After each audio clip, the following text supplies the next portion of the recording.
तो दोस्तों आज की मूवी ना काफी हाई फाई फैंटेसी से भरी पड़ी है। अगर आप मान लो आपके साथ ऐसा होता है कि आप जब एक दिन सुबह उठो और आपके घर में जितने भी इलेक्ट्रिक उपकरण है वो अचानक से चलना बंद कर दे, उसमें अलार्म घड़ी भी शामिल है, और अब जब बाहर निकल के देखो तो बाहर कार और बसेस भी नहीं चल रही है, मतलब अचानक से पावर फेलियर पूरी दुनिया में है। तो आप ऐसी स्थिति में किस तरह से सर्वाइव करोगे? तो आज की मूवी कुछ इसी प्रकार है। So I was and welcome our channel. Without wasting time let's begin. Movie शुरू होती है और हम जापान के टोक्यो शहर को देखते हैं, जहाँ पे हर रोज की तरह हलचल से भरी हुई भीड़ अपने काम में बिजी थी। इसी भीड़ के बीच हम एक ऑफिस में यूसी यूकी को देखते हैं, जो अपने काम में बिजी था और अब वो घर लौटता है। यूसी यूकी की एक फैमिली है जिसमें उसके एक डॉटर, एक सन और एक प्यारी सी वाइफ है। पर इन लोगों को देखकर हमें ऐसा लगता है कि ये अपने गैजेट्स में इतने ज्यादा बिजी हो चुके हैं कि ये आपस में अच्छे से बात भी नहीं किया करते। ये रहते तो साथ एक ही घर में, पर ये एक दूसरे से काफी कोसों दूर है। अब एक सुबह यूं देखता है कि अलार्म घड़ी बजी ही नहीं है, जिसकी वजह से वो लेट सोकर उठा है। वो ऑफिस के लिए लेट हो गया है। जब वो तैयार होकर अपने रूम से बाहर निकलता है तो वहाँ उसकी वाइफ जो देखती है कि उसके कोई भी गैजेट्स काम नहीं कर रहे हैं, और उसकी तभी डॉटर देखती है कि उसका फोन भी बंद हो चुका है। अब ये लोग यहाँ पर तैयार होकर यूं अपने ऑफिस के लिए और उसके दोनों बच्चे स्कूल के लिए निकल जाते हैं। जब ये लोग अपने अपार्टमेंट के बाहर लिफ्ट के पास पहुँचते हैं तो वहाँ पर भीड़ लगी हुई थी। इसका मतलब ये हुआ कि लिफ्ट भी काम नहीं कर रही है। ये अब सीढ़ियों से नीचे उतर जाते हैं। यूसुंग जब रेलवे स्टेशन में जाके देखता है तो वहाँ पे भीड़ लगी हुई थी। अब रेल भी नहीं चल रही होती। यूं जब नोटिस करता है उसके हाथ में जो घड़ी होती है वो भी बंद हो चुकी है। दूसरी ओर हम यूं के सन को देखते हैं, जो अपनी बाइसिकल से जा रहा होता है, और वहाँ आसपास के लोग उसे बड़े ध्यान से देख रहे थे क्योंकि अब कार और बसेस भी काम नहीं कर रही थी। अब यहाँ पर यूसुंग की वाइफ जो कि यहाँ अपनी लेडीज फ्रेंड से बात कर रही होती है, और अब ये सब मिलकर ग्रोसरी लेने जाते हैं। यहाँ ग्रोसरी स्टोर में यूसुंग की वाइफ देखती है कि सारे लोग जरूरत से ज्यादा सामान ले जा रहे हैं क्योंकि वो अपने हालातों से डर चुके और उन्हें लग रहा होता है कि दुनिया के साथ कुछ बड़ा होने वाला है। पर यहाँ पर यूसुंग की वाइफ देखती है कि यहाँ पर डिजिटल कार्ड्स एक्सेप्ट नहीं कर रहे होते, वो कैश पर ही सामान दे रहे थे।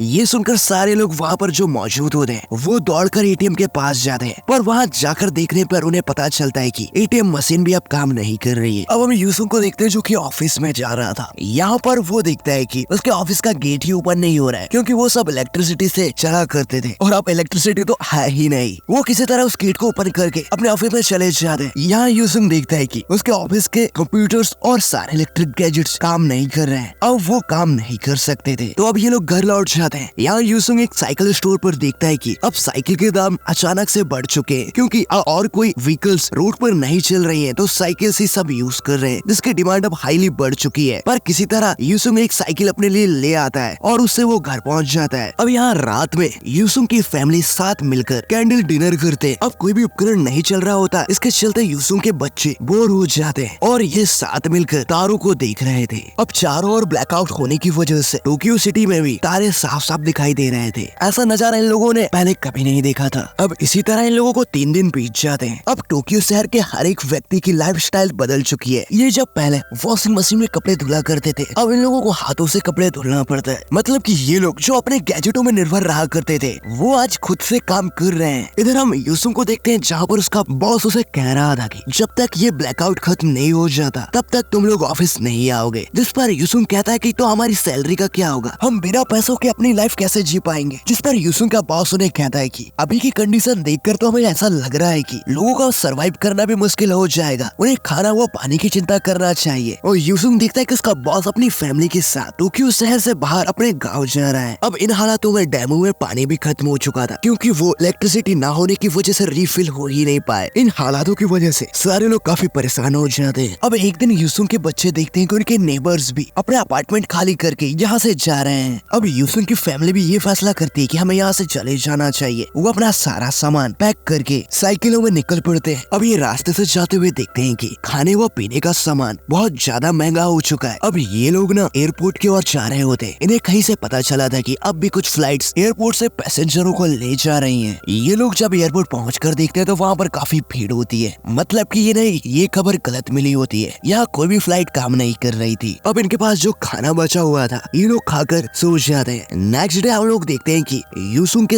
बच्चे ग्रोसरी शॉप पर काम का सामान ढूंढ रहे थे। अब यहाँ ना ही कोई सिक्योरिटी बची थी और ना ही कोई कानून। ये लोग अब किसी भी ग्रोसरी सामान पर जाकर कोई भी सामान ले आ सकते हैं। ये यहाँ ग्रोसरी शॉप पर देखते हैं कि वहाँ खाने व पीने का सामान तो है ही नहीं, वो सामान तो पहले ही लोगों ने लूट लिया है। पर यहाँ इन्हें कुछ काम का सामान मिल जाता है, जैसे जैसे कि फायर क्रैकर वगैरह। इन लोगों के पास खाना भी खत्म हो चुका था। यहाँ पर अब पैसे चलना बंद हो चुके थे क्योंकि पैसे कोई काम ही नहीं आ रहे थे। यहाँ लोग एक सामान से दूसरे सामान को एक्सचेंज किया कर रहे थे। यूसुंग की वाइफ के पास कुछ ओल्ड रम्स की बोतल होती है, वो उन बोतल्स को उस बूढ़ी औरत को दे देती है, जिसके बदले उन्हें कुछ खाने का सामान मिल जाता है। अब ये लोग अपने सफर के लिए निकल पड़ते हैं। रास्ते में ये देखते हैं कि यहाँ पर बहुत से लोग टोक्यो सिटी को छोड़कर जा रहे हैं। अब रात पे ये लोग जब सोए हुए होते हैं कि तभी इनके पास से एक वाटर बोतल को कोई दूसरा आदमी ले जा लेता है। मतलब कि अब खाने पीने के लिए लोग चोरियां भी करने लगे थे। अब अपने सफर में इन लोगों को 16 दिन बीत जाते। ये नदी के किनारे बैठे हुए थे। यूसुंग देखता है कि नदी में साफ पानी बह रहा है, तो वो वहाँ का पानी पी के देखता है, जो कि उन्हें काफी बढ़िया लगता है। इन लोगों ने इससे पहले कभी नदियों का पानी नहीं पिया था। ये लोग वाटर बॉटल का पानी पिया करते थे। अब इनके सफर के दौरान एक दिन बारिश होने लगती है और इसी बारिश से बचने के चलते अपनी साइकिल को खड़ी करके एक दीवार के सहारे बच रहे थे। ये तूफानी बारिश बहुत तेज थी, जिसकी वजह से इन लोगों की साइकिलें भी खराब हो जाती है और उनमें रखा सारा राशन का सामान भी नीचे गिर जाता है। इसकी वजह से ये फैमिली काफी दुखी होती है। अब यूसुंग और उसकी वाइफ यहीं पे रुकने का फैसला करते और उनके बच्चे पास में ही जरूरत का सामान ढूंढने निकल पड़े थे। रास्ते में ये लोग देखते हैं कि यहाँ पर एक ग्रोसरी शॉप है और ये जब उसके अंदर जाता है तो वहाँ इन्हें कुछ जरूरत का सामान तो मिल जाता है। साथ ही ये लोग पेट फूड और जो बैटरी में पानी डाला करते थे वो पी के देख लेते और उसे अपने साथ ले आते हैं। और जब ये लोग वापस लौट कर उस पेट फूड को खाते हैं तो वो इन्हें अच्छा नहीं लगता, पर इन्हें अपनी भूख मिटाने के लिए उसे खाना पड़ता है। अब उन्हें उन जरूरतों के सामान में अपनी साइकिल रिपेयर करने का सामान भी मिल चुका था, तो ये अपनी साइकिल भी रिपेयर कर लेते हैं और ये अपने सफर में आगे बढ़ रहे थे। ये उस एनिमल फूड और वो बैटरी का पानी पीकर अब 22 दिन बिता चुके थे। अब एक दिन इन्हें सफर के दौरान रास्ते पर एक फैमिली दिखाई देती है। वहाँ पर जो फैमिली होती है वो सर्वाइवर के हर एक तरीके जानती है। वो यूसुंग की फैमिली को कुछ प्लांट्स के बारे में बता जो ये लोग अपने सफर के दौरान कंज्यूम कर सकते हैं। वो फैमिली ना इन लोगों की एक तस्वीर भी लेती है। वो जिस कैमरे से इन लोगों की तस्वीर ले रहे थे वो कैमरा इलेक्ट्रिसिटी से नहीं चलता था, वो रील वाला कैमरा होता है। वो इनकी तस्वीर लेने के बाद इनका पता पूछ लेते हैं और अगर हालात सुधरते हैं तो वो ये तस्वीर उनके घर पे पोस्ट कार्ड के जरिए भेज देंगे और फिर ये लोग अपने अपने रास्ते निकल जाते हैं। कुछ दूर आगे जाने पर ये लोग देखते हैं कि वहाँ पर कुछ लोग फिश पकड़कर फिशेस खिला रहे होते हैं। ये लोग भी लाइन में लग जाते हैं, पर जब तक इन लोगों का नंबर लगता है तो वहाँ पर सारा खाना खत्म हो जाता है। ये सब देखकर ये फैमिली काफी दुखी होती है क्योंकि ये सभी भूखे थे। यूसुंग अपनी फैमिली को भूखा देखकर वो उस आदमी के पैरों पर गिर जाता है और उससे खाने की भीख मांगता है, पर इस पर वो आदमी उनकी मदद नहीं करता। अब ये लोग कुछ दूर आगे आ जाते हैं। इन लोगों की हालत अब बहुत ज्यादा खराब थी क्योंकि इन लोगों ने कुछ दिनों से खाना भी नहीं खाया था। यहाँ पर यूसुंग एक कीड़ा को पकड़ लेता है और उसे खाने ही वाला होता है कि तभी उसे वहाँ पर एक पिग दिखाई देता है और अब ये सभी मिलकर उस पिग को पकड़ते हैं। ये लोग उस पिग को पकड़ तो लेते हैं, पर यहाँ पर ये लोग उसे काट नहीं पाते कि तभी वहाँ पर एक ओल्ड मैन आता है और वो उस पिग के साथ इन लोगों को अपने घर ले जाता है।